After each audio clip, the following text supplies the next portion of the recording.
What is going on, everybody? Welcome back to another episode of the Coach Steve Show podcast. Today, we're going to talk about college football. We're going to talk a little bit about the NIL because Jimbo Fisher, he wasn't happy last week when brought up about NIL and his recruiting class, his number one overall recruiting class this year in all of college football. He was not happy, went off about sliced bread and reporters and everything. So we're going to talk about that, and we're going to talk about the NIL. What's going to happen with this? What's going to continue on here in college football with this? So we're going to talk about that today on the Coach Steve Show podcast. Thank you for watching, or thank you for listening. If you're watching it on YouTube, please hit the like button and the subscribe button. It helps out the algorithm that I just don't understand. Leave a comment in the comment section down below. And then wherever you're listening to your podcast, please give it a rating, a review, everything like that, literally wherever you listen to your podcast. If you could do that for me, be greatly appreciated. Go follow Twitter as well at Coach_Steve72. This podcast is also brought to you by the Belly Up Sports Podcast Network. If you go to bellyupsports.com, check out all the blogs and podcasts there. There's something there for everybody, even outside of sports. So go check that out. That's, again, bellyupsports.com. Football coaches out there, your linemen during the season last year, or pretty much every season, do you realize that they're taking a lot of blows in practice? They're taking a lot of blows, or the helmets actually are getting scuffed up as well. So have you thought about how to protect the shells? Have you thought about all that and thinking about those big guys in the trenches we need them to win? Well, there's a way to protect those shells and reduce those repetitive blows those guys are taking each and every week. It's Guardian caps. They reduce the impact by 20 to 33%, which is huge for that. You got to protect up here, and you got to protect the paint a little bit as well. Let's not kid ourselves. The reconditioning can be a pain, especially during COVID times and shipping and the supply chain and everything else. We all know what that's about. So if you go to guardiansports.com/guardian-caps and use the code 15OFF, you will save 50% off your order. It is worn by over 5 NFL teams and over 200 colleges like Alabama, Oklahoma, Penn State, your reigning national championship, Georgia Bulldogs. If it's good enough for them, it is good enough for you. guardiansports.com/guardian-caps. Use the code 15OFF to save 15% off your order. This podcast is also brought to you by Coach Stone Football and is back to the basics, books, and drills. Football coaches out there, you're like me, we're trying to get simple. We're trying to get back to the basics, which is what Coach Stone wanted. His very first book is over 500 pages of drills. I promise you, you will never have to look up another drill again. CoachStoneFootball.com. Check out the Back to the Basics book series. I believe there's over 10 of them. Never stops working, never stops writing books. Thank you, Coach Stone, for sponsoring the podcast. So, yes, the signing day happened last week. Texas A&M has come in with the number one recruiting class ahead of Alabama. Alabama was still in the top 5 or 10, I believe, in recruiting. So Jimbo Fisher has recruited. They had a good season last year. They knock off Alabama. They battled through injuries. They beat teams they weren't supposed to beat. They also lost teams they shouldn't have lost to the year before they did well. So it kind of seems in a way as Jimbo Fisher getting the team turned around. But a big topic in college football is NIL. NIL is a way for players to actually make money off of themselves. It's a way to make money off their names. Because for years when we were doing the BCS stuff, even before the playoff, players did not make money. And it's a big topic of conversation of players, should they get paid or not paid? And you can go either way. They should get paid or they should not get paid. Whole another podcast topic, which I probably should, but NIL kind of changes that. It's a way for them to get paid.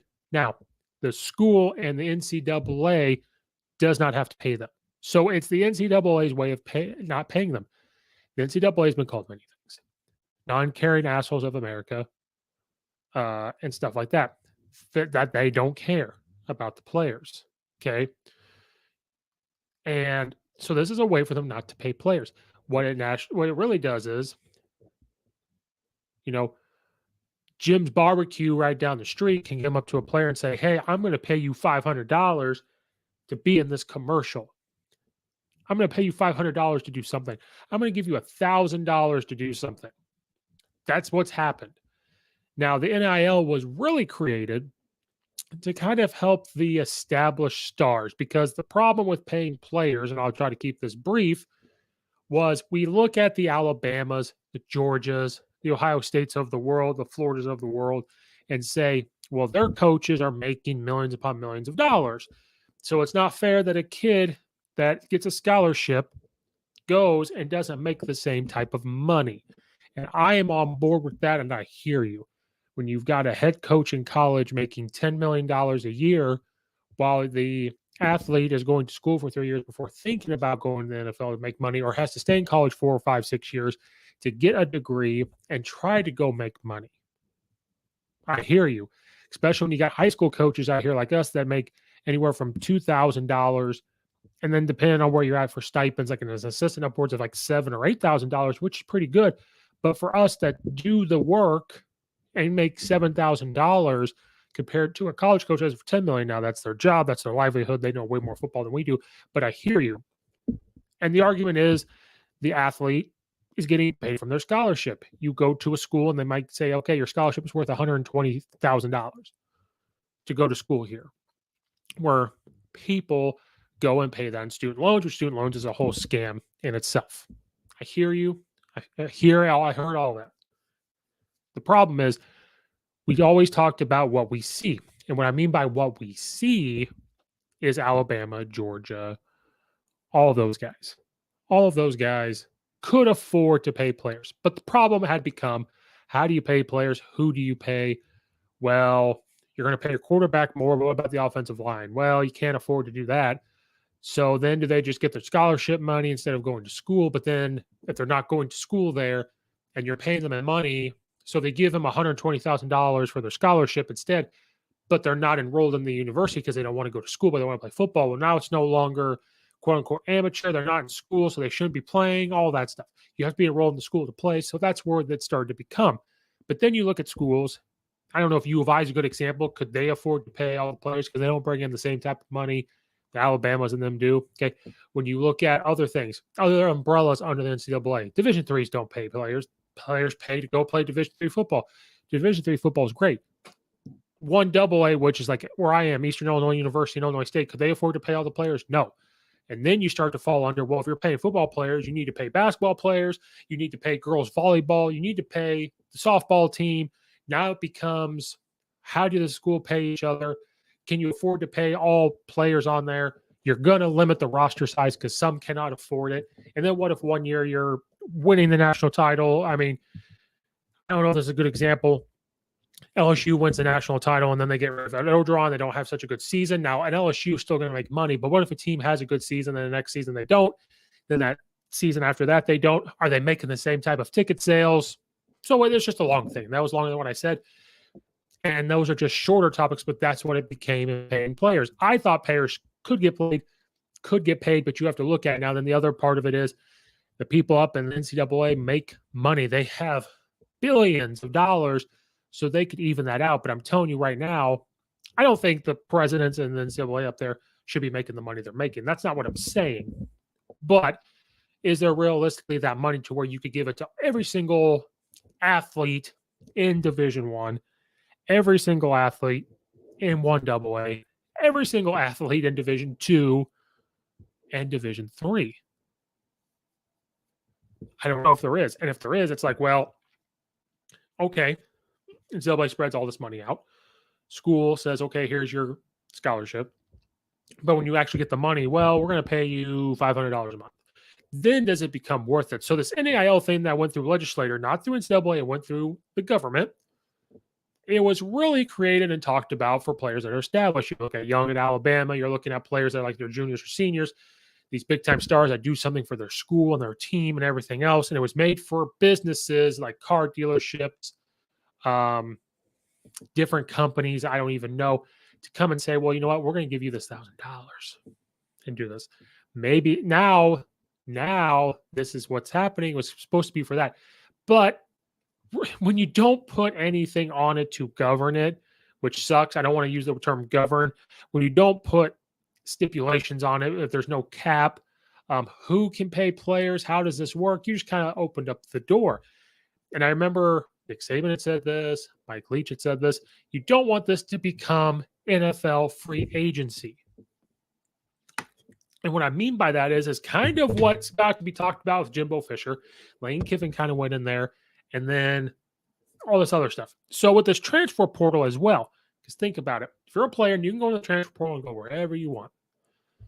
If boosters start getting involved, because see, there's no rules. We don't really need, I don't know if governing is the right word, but at the same time, you kind of need, because NCAA screwed it all up. They've screwed it up before. So when you think about it, so if a booster comes in and says, well, I am a booster, I own this multi-million-dollar business, I'm going to go to the coach, or I'm going to give the school a pool of money and say, okay, I'm going to give you $500,000. Who are you recruiting? Are they going to tell them who they're going to recruit? Well, okay, that kid's really good. So now we're going to run into, well, this kid's coming out of high school. You can mess with that. Or because of this transfer portal, well, they kid played 2 years at Oklahoma. And I'm not saying, that's just an example. And I'm not saying Lincoln Riley did this. Well, that kid played at Oklahoma. I have a multi-million-dollar business. I really, really want my alma mater of, I don't know, Florida to do well. Okay, let's go get him. All right, I'm going to give you $1,000 a month, or we're going to sign this contract worth $20,000. You're guaranteed $20,000. And this and that. And then there's their stipulations. So is this becoming like the NFL? So now what's happening is this NIL sounded good, but now it's kind of exploding. Now, is there factual evidence boosters are doing this? There probably is. I'm not going to dive too deep into it because there's nothing illegal to it. I think as long as the coach is not giving money, but then what's the rule? Is the NCAA allowed to say, well, as a head football coach, you're not allowed to go tell the booster who you're recruiting, which that's hard to do because we can figure out who teams are recruiting. You can just look at it and say, well, they've talked to Alabama, they've talked to U of I, they've talked to whoever. So it's a very tough thing, I think, to do. It's a very tough thing to look at. So it's going to be a free-for-all.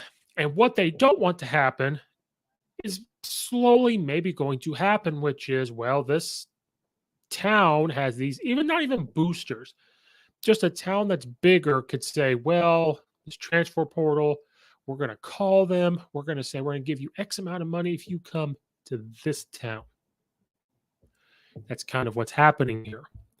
Well, we're going to continue about NIL, but then Jimbo Fisher and Texas A&M get the number one recruiting class. Seems to be like they recruited pretty well. You know, it's on the up and up. I'm not a Jimbo fan. There's just something about Jimbo Fisher. It's whatever. Now, if I ever had him on the podcast, I'd have him on the podcast. Great. Doesn't mean I have to be a fan. I can respect the coaching, but there's, just something. But not doing too bad at Texas A&M, especially when Texas A&M went from the Big 12 to the SEC. Not too bad. Has number one recruiting class. Some coaches have made comments, and one of them is Lane Kiffin. Okay, so Lane Kiffin, I'm going to read this little article for you. And we're going to skip down to Ole Miss. Lane Kiffin is known for being one of the more outspoken coaches in college football, and fresh off what was arguably the best regular season for Ole Miss in more than a decade. Kiffin is still making his opinions on the state of college football known. This time, Kiffin is once again going after the NIL and the effect it's having on the balance of college football, even joking about the amount of money the Aggies paid for their recent class, which cites the nation's best signing day. We don't have the funding resources as some schools with the NIL deals. It's like dealing with salary caps. I joked I didn't know if Texas A&M incurred a luxury tax with how much they paid for their signing class. The Aggies, of course, hold the nation's best 12 signees, and the SI 99 rankings are in the conversation for 3 more on top of the remaining uncommitted players. On the other hand, the Rebels have utilized NCAA's transfer portal and are not expected to add any additional recruits on that Wednesday. This was last week. Somehow they're going to have to control the NIL, Kiffin said.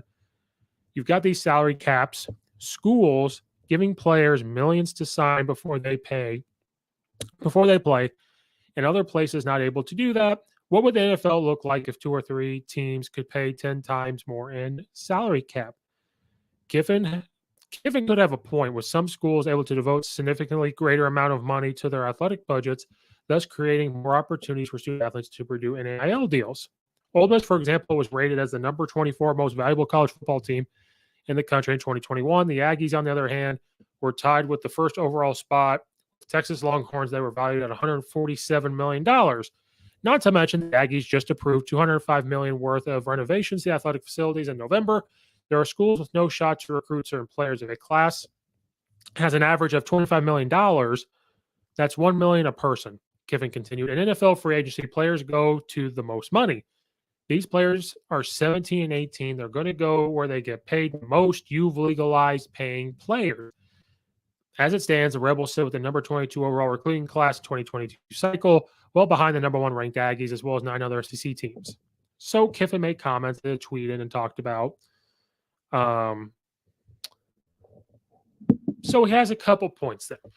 You know, if people give the money and they're able to get players to come in and these schools get this budgeting, it's quite possible schools are going to start paying, but they're not paying them out of their pocket. They're getting this money from somewhere, or the athletic budget's bigger. Somebody's giving them money, because realize that boosters probably give this team money. They make ticket sales, they make TV deals, but boosters is what makes it go. Like in Auburn, where you're paying Gus $21 million to leave, and now you're talking about firing Brian Harsin and paying him $18 million to leave. Then you're paying Coach Ed O like $16 million to leave. Where does that money come from? The school sometimes doesn't have, $18 million just quite sitting there all the time. They have to make payments. So they fundraise, they have ticket sales, they have TV deals, but the big time boosters. I know at some schools they have fundraisers where boosters come and they pay money, and that money goes to the athletic department. Some states, like I remember when they hired Lovie Smith at Illinois, and to some people, like, that's not a lot of money. They're going to pay him $21 million over 4 years, and that's when Illinois is going through the budget crisis.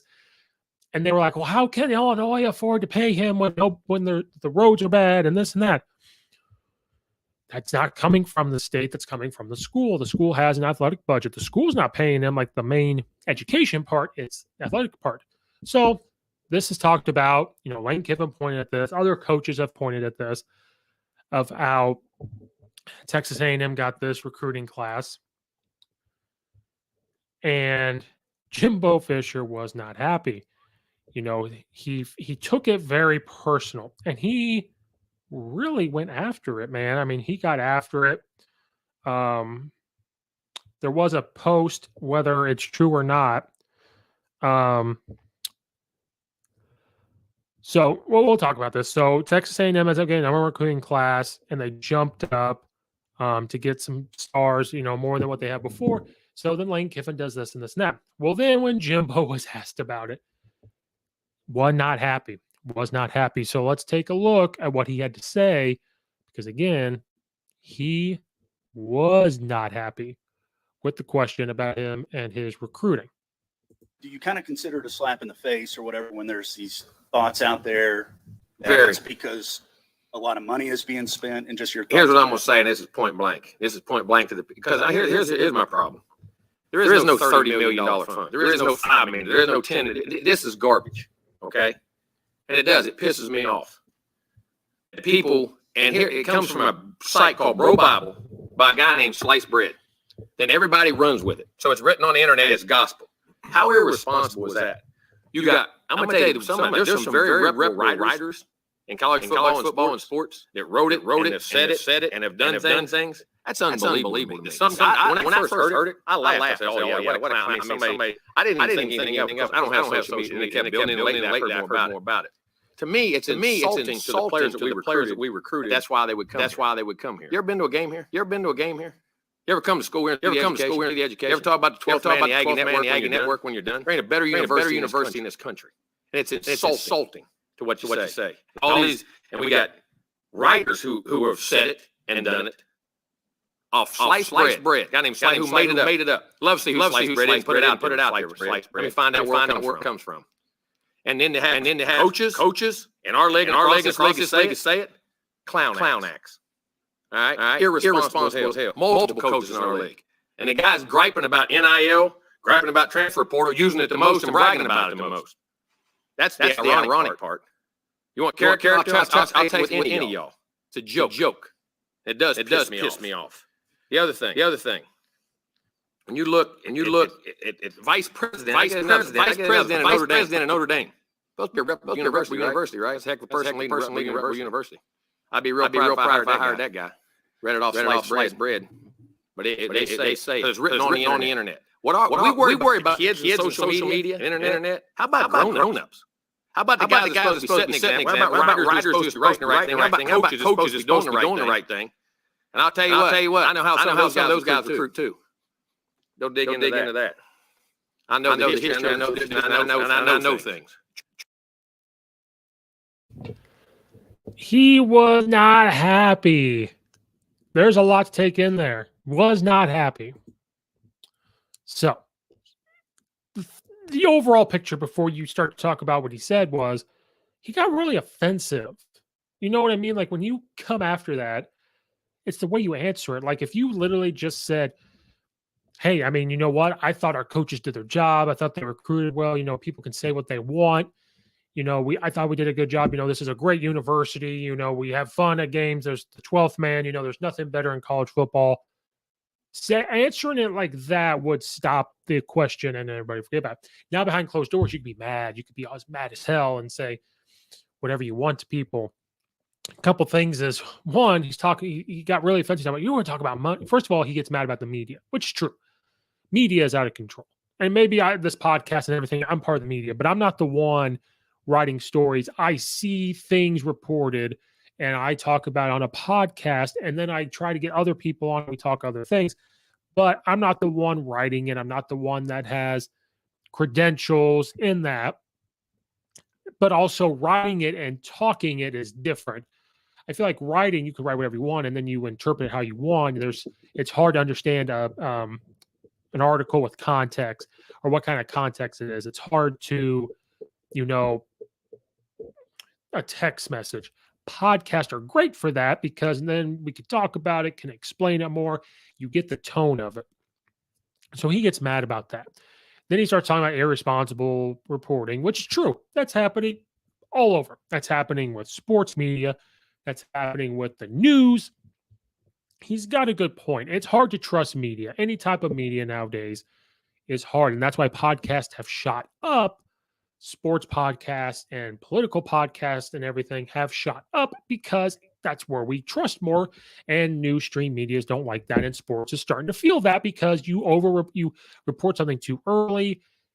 Depending on who your source is it true? Okay. So the overall thing there. And then the way he goes on to answer it, he gets very mad. So is this mad because he's mad about the overall media and he's taking it out on this? Is he mad because coaches like Lane Kiffin are tweeting about it and saying something about it? And the reason why maybe he also got mad is because when I talk about a post I saw, whether it's true or not, because he gets so mad, well, they said, well, this is why. Someone put, they say Jumbo instead of Jimbo. So that's why I question this. Jimbo had the nerve to say it wasn't NIL. Says everyone coming to A&M because it's a better place to be. Well, 2018, they had 0 5-stars. 2019, 2, 2022, and then 2021, 1. NIL is introduced. They get 7 stars in the highest rated class of all time. Makes perfect logic after losing to Ole Miss, Mississippi State, Arkansas, and LSU. In finishing 4-4 in the SEC, it was clear to the nation's elite recruits that this was a program on the rise. So whether that's true or not, whatever. He had to say these things, I believe, to quote unquote defend himself and the school and everything. But I think there was a better way to do it. But Texas A&M's got the pockets. They've got money. And guess what? A part of it is, so what? If you did have some type of money for players, fine. You don't have to quite admit it, but if you answer it in a way where, hey, you know what? People can say what they want. I thought we all, as the coaching staff, recruited well. I think this is one of the best universities in the nation. Our 12th man is amazing. Football games here are electric. Playing the SEC, playing the best week in and week out. We got to be on top of our game. And how we were able to kind of, be beat some teams last year and deal through some injuries and show how tough we were able to sell that, and get some kids here. If he answers it that way, fine. If in the back of your mind, there's money out there, fine. And maybe Jimbo doesn't even know it. I doubt it. But when you answer questions like that and you get really, really defensive, or it seems like you're really defensive, that tells us there's something behind you. Unless it's like your 10th time in a row being asked. Like if you do a report or a press conference one day and then the next day and the next day, and it's the same question over and over, then you start to get a little frustrated. Yeah, I get it. Totally understand. And then I understand that this is going to go both ways. You have some coaches hinting at or actually calling out Texas A&M and whatever. And he's trying to stand up for the university coaches. He's trying to stand up for the players, and I get it. But then to say, again, it's Lane Kiffin. He could be kidding. He could be serious. We don't know. But then to come out and say, and then we got coaches in this league talking about it, and it's just clown. So you're calling these coaches clowns. Here's the problem with this, Jimbo. You might have recruited well, but you also have to get them to play. You also have to be able to coach them. And I'm not saying he can't at all. But when you say things like that and you call other coaches clowns, you've put a target on your back. Now you've put more pressure on yourself and your coaching staff and your players. So when you go play Ole Miss, you better back up those words. And those are not words. Now, does it really bother Lane Kiffin? Probably not. He's got better things to do. And things kind of probably roll off his back. But I guarantee you he learned from Nick Saban that he ain't going to forget that. And Nick Saban, if he made comments about NIL, but then there at the end, he says, I've been around. I know how people recruit. Then he wants to call out Notre Dame, and he talks about, I understand how in this league. And is he talking about the conference, how people recruit? Are you trying to say Lane Kiffin or Nick Saban's doing something? So you are now starting to call out coaches in this league. Look at the coaches in the SEC. Lane Kiffin, Mike Leach, Nick Saban, Kirby Smart, Stoops at Kentucky. You've got dudes, and I'm missing some. I know, I'm just naming off a few. You've got dudes coaching in the SEC. And you are now, and I know you won a title at Florida State, but you haven't won one at Texas A&M. So when you answer questions when it's like offensive and you're hurt, like who hurt you? That's where we start to question, like, what are you hiding because of how you answer this? Then you're calling out coaches. Then you're talking about other people at other schools. And then calling them clowns. Like, they're not going to forget that because who were you talking about besides Lane Kiffin and some of them? Nick Saban could sit there and go, is he calling me a clown? Because you realize if they would have won the national title this year, Nick Saban could have retired. I'm not saying he was, but it was very likely. Now he lost. He's pissed off. He's going to remember you beating him last year, and it's not going to happen again. Then if you think you're about calling him a clown, well, better hide your wife, hide your kids, because Nick Saban's coming to town to put his boot up your ass. Then he's going to talk about NIL. Texas A&M has the money to do it. But this is the problem, outside of Jimbo Fisher, with this NIL. Are you giving 18-year-olds a lot of money to come to your school? Now it has become free agency, and it's going to be the Wild Wild West and a free-for-all. And then you got this transfer portal. Now, the transfer portal sounded good in theory, but again, that's something that needs to be not governed, but it needs to be overlooked. It needs to have some stipulations. It needs to have rules. Can they go to the transfer portal whenever they want? Do they have to play at their school for 2 years? Now, I understand when a coach recruits you and all of a sudden they leave, they go to a school for a year and leave, they go for 2 years and leave. I get it. So maybe there needs to spit things all over. Coaches, you've got to stay for 2 years or 3 years or whatever, which sucks for them because if a big job opens up and it's better for you, go. Players, you have to be at a school for 2 years before you enter the transfer portal or enter it wherever you want. But when you enter that transfer portal and you go somewhere else, you're done. Can't go to the transfer portal again. You're done. Something like that needs to be put in place because this NIL is going to start running wild. So something needs to happen. Is there a cap? Can you not offer them when they're 18 years old? They've got to be 20 years old. Is there only so much? Can the school give money? Can the athletic budget give money? And that's why the NCAA should have came in and talked to the governing body and had this figured out a long time ago. But now the government does it. There's a law, there's a rule. NCAA goes along with it. And I think the NCAA kind of does this on purpose to kind of show, hey, when you pay players, this is what happens. But if you're not a part of the solution and going towards the solution, you're part of the problem. And they're not going to sit there and try to help. They're laughing about it like, this is going crazy. We told you this was going to happen if we pay players. Well, no, you assholes. There is a way to pay players. NIL is a good idea because the kids control who pays them. Outside people control who pays them. But can't affect recruiting. So that's what I'm talking about. It can't be 18-year-olds. Can't be kids out of high school. And so then businesses start to think, okay, well, do we want to promise this guy a year from now money when we don't know how good he's going to be? Is he going to be redshirted? Does he get hurt? Well, you see he's doing well his freshman year or maybe his second year, he's doing really well. Then a business can come in or whoever and say, you know what, we're going to give them money. Or give the school money and say, okay, so can you not get paid your first year? You get your scholarships. Because scholarships do help pay dorm, or you live in the dorm, they pay for it. Your second year, the money can help pay for a apartment. So maybe after the first year, something like that. But Jimbo, when you answer questions like this, makes us wonder really what happened. You're going in the rules. You know, there's money involved somewhere. You got the budgets, and you can't let a Lane Kiffin who does this to get a rise out of people. Sometimes I love Lane Kiffin. Love Lane Kiffin. Absolutely love him. I would love to have him on this podcast and talk to him. I have nothing bad. I don't know him, but I don't have a bad thing right now to say. I think he is right on the money with some of this. And then sometimes you don't know if he's serious or not. Is he doing this to piss people off, which has worked? No idea. No idea. But it worked. So, Jimbo, don't be so mad. Don't be so mad. And then maybe he's offended because he's like, wait a minute, we recruited our asses off and we got the number 1 recruiting class. But, Jimbo, here's the thing. Who cares? You know, if you did not use money from your school or anything like that to get these recruits, you know that you and your staff recruited. Nobody on the outside should care. You shouldn't care. You know in your program. But when you answer questions like this, I know you're probably defending your coaches if it's true that they recruited that hard. I'm not saying they did. I'm talking about when there's no money involved. I get it. But you got to answer a little differently. And then don't call the coaches clowns because now you got to back that up. And this NIL is going to run wild. There's got to be a way to put a cap on it.